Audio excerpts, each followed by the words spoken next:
আজকে শেয়ার করছি ভেজ বিরিয়ানি। যা, যা ঘরে সবজি থাকবে তাই দিয়ে করতে পারো। আমি সয়াবিন, ক্যাপসিকাম, আলু নিয়ে করেছি।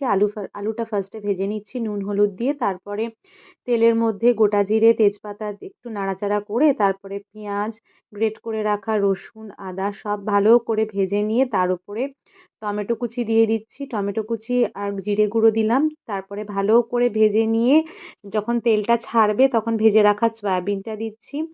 সয়াবিনটা ভালো করে নাড়াচাড়া করে তারপর ভেজে রাখা আলুটা দিয়ে দিলাম, মটরশুঁটি, ক্যাপসিকাম সব দিয়ে ভালো করে নাড়াচাড়া করবো। যেরকম মাংসটা কষানো হয় সেরকমই সবজিগুলো কষানো হবে। তারপরে বিরিয়ানি মশলাটা ছড়িয়ে দিলাম। তরকারি রেডি হয়ে গেছে। তারপরে কড়াইয়ের মধ্যে একটু লেয়ার মানে যেরকম লেয়ার করে করে আমরা সাজাই, একটু তরকারি, একটু ভাত, আবার আলু, তারপরে বিরিয়ানি মশলা ছড়ালাম, আবার ভাত দিলাম। এইভাবে লেয়ার করে করে ছড়িয়ে অ্যাট লাস্ট কেওড়া জল, গোলাপ জল, বিরিয়ানি মশলা, মিঠা আতর দিলাম। তোমরা ঘিও দিতে পারো।